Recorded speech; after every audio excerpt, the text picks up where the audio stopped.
Hello, welcome back. I'm Gemma from Gem Pole Dancer YouTube channel, and I'm here today to show you 3 simply gorgeous pole poses, perfect for your next pole photo shoot if you do have one lined up. These moves work best with excellent leg grip, so don't worry, there's many ways to get better leg grip, and one of them is by wearing sticky leggings. These leggings are from Superfly Honey, so if you would like to purchase some, you can use the link in the description box below and get 10% off. These are my first time trying them today, so I'm super excited to use them. These moves look best if you start from a climb, so make sure you know how to climb the pole comfortably, and if you don't, I have a video on how to climb the pole on Gem Pole Dancer.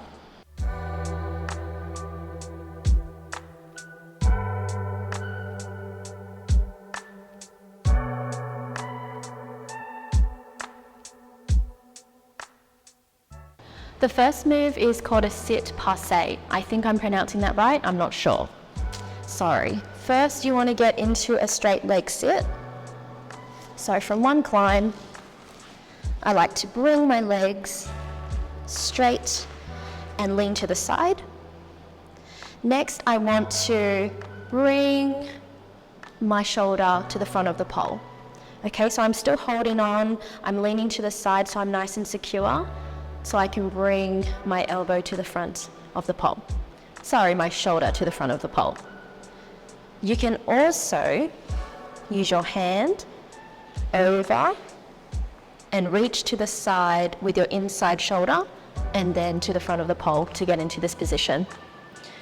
Okay, so now your top leg wants to bend. Next, you want to grab your top leg with your outside arm and pull it into the pole. Then you want to look behind your shoulder and just gracefully touch your ear, your outside ear with your inside hand. So I'm facing away from you, but this looks best when I'm facing towards you. So let's try that again. We've climbed the pole once. We bring our legs up into a straight leg sit, leaning away from the pole. We're going to bring our inside shoulder in front of the pole, bend our top leg, grab it with our outside arm, look over our shoulder, and gracefully touch our outside ear with our inside hands.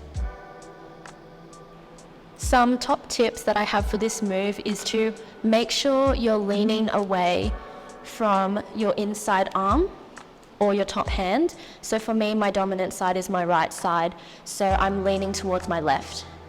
You should really feel very secure in this position to the point where you can take off both hands because you're leaning so far to the opposite side of your dominant hand. And you are also squeezing your thighs together.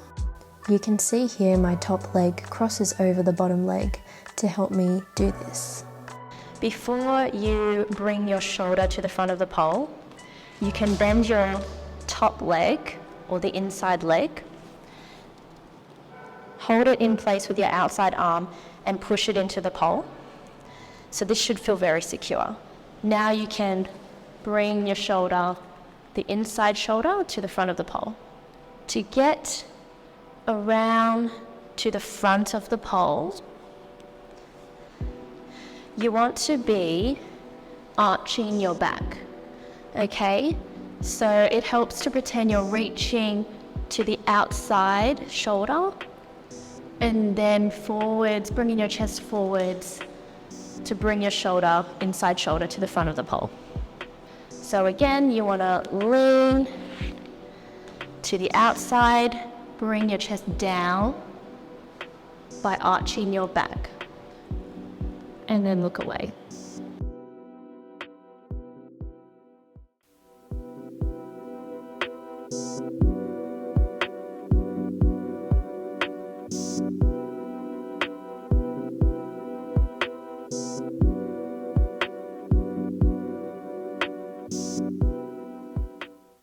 The next pose is a stargazer variation.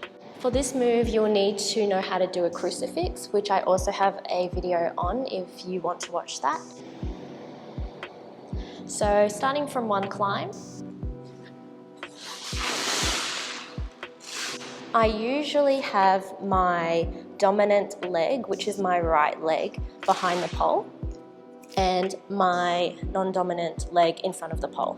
So holding yourself up nice and securely, poles between the thighs, you want to lift up the leg that's in the front of the pole, straightening it like so, and you'll feel a really good grip on the inner thigh.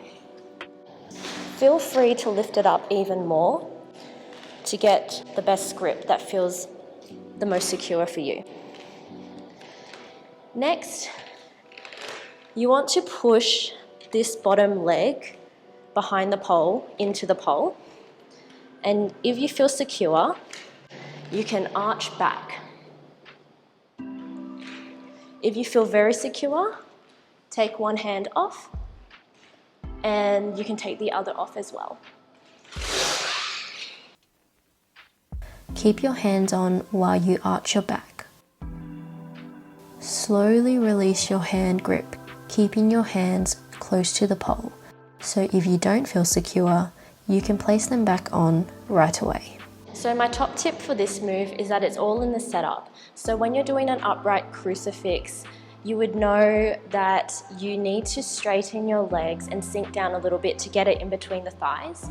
Again, I go into more detail about this in the how to do a crucifix video. So if you're interested, you can check that out. So for example, when I climb, I straighten my legs and sink down so that it feels really secure between my thighs. And I'm squeezing my thighs nice and tight. The second tip I would have is bring the front leg up as high as you can and let it sink down to get an even more secure grip. Secondly, you really want to push the bottom leg behind the pole into the pole. When you do climb up, you might feel like your bottom leg just doesn't feel secure, nor does your top leg. So something you can also do is remove both legs and place them where you need them to go to make it feel more secure for you. So for example, I will show you what it looks like. When I climb, I come up and it just feels a bit wonky. So I'm going to release my legs, get the bottom leg a bit higher and the top front leg a bit higher, and then just re-grip and sink down. So I'm feeling a bit more secure, well, a lot more secure, to then arch my back. And keep your hands at your belly while you arch, just to experiment if you can hold your leg position while you're arching. If you feel very secure, squeeze your legs and then you can let go. When you arch, try to arch from your upper back rather than your lower back. You can do your lower back, but it's just a bit harder to hold the move and you might feel like you're going to fall off. So just try and imagine bringing your chest up to the ceiling. Of course, a regression is you can keep both hands on. You can even bring your elbows to the front of the pole and hug yourself. And then arch back. So try to arch from the upper back. Your chest is going up to the ceiling.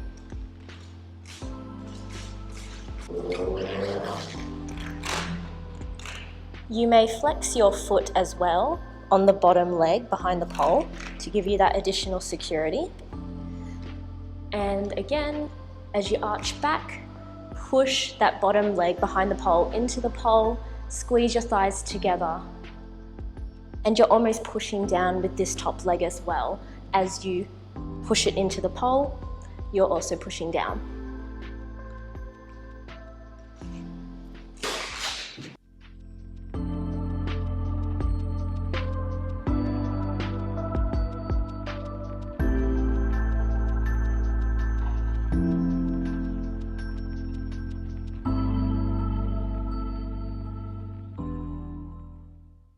Our last move is called a vortex. You want to start with a climb, keeping your outside hand on the pole. You want to bring your inside arm around the pole to the front and behind, getting your elbow into the pole. You can straighten up a little bit at this stage if it's hard for you to weave your arm around. Bring your outside arm, interlace your fingers, slowly straighten your legs and look away from the pole to your outside shoulder. So the arm that interlaces in front of the pole will be on the same side as your leg that is behind the pole. So for me, that is my dominant side, my right hand, and my right leg. It's easier to interlace your hands if your body is more straight. So straighten your body after you climb, and then you can weave your arm through to the front of the pole. That's because if you're in this climb position here and you're low down, it's a little bit harder to interlace your hands. Another way you can weave your arm to the front of the pole is, rather than leave your arm down low, you can also experiment by bringing it to the front of the pole and above your head, almost like for a vomitron move. So then you can weave your inside arm through and hook the shoulder. Your hand can also be behind the pole, which helps you pull the pole back to thread your inside shoulder through. Remember, you want to bring your chest forwards and arch your back. So it's almost like to the side of the pole to make it easier to grip with your elbow. If I'm back here, it's going to be very awkward and feel very restricted. So try and bring your chest to the front of the pole, and that takes that upper back flexibility. So you're like this, not this. So let me show you what that might look like. So we've climbed the pole. I'm bringing my outside arm to the front at the top, weaving my inside arm through, interlacing my hands together.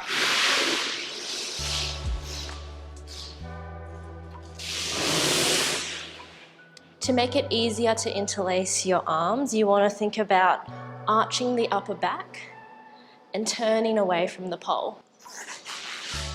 So arch your upper back, turning away from the pole, interlace your fingers, straighten up. So when I'm in this position, my front leg is pushing behind into the pole, and my back leg is pushing forwards into the pole, like a pair of scissors trying to chop the pole. As you do straighten your legs from a climb position, you want to keep your legs contact with the pole. And all that is happening is that you're straightening your legs and you're still applying pressure to the pole, squeezing your legs together. So the elbow gets nice and deep into the pole. That is one contact point. Make sure you interlace your fingers nice and strong. And as you straighten up, you can see the front leg is pushing behind with the calf, and this leg, which is your back leg, will be pushing forwards where the front of your thigh is. Pushing your hips forwards as you arch your back also helps to increase contact of your legs with the pole. If you don't have the best back flexibility or shoulder mobility to reach overhead and behind you, you can use this grip, which is almost like a shoulder mount grip. So you're cupping the pole like this with both thumbs down, with your thumb and your fingers on the same side of the pole. And you're pushing your shoulder of your dominant side or the inside shoulder closest to the pole into the pole like this. So once you climb, you can weave your inside shoulder in front of the pole. Get into your cup grip, push the pole forwards, and straighten up your legs. Turn your chest away from the pole and come down.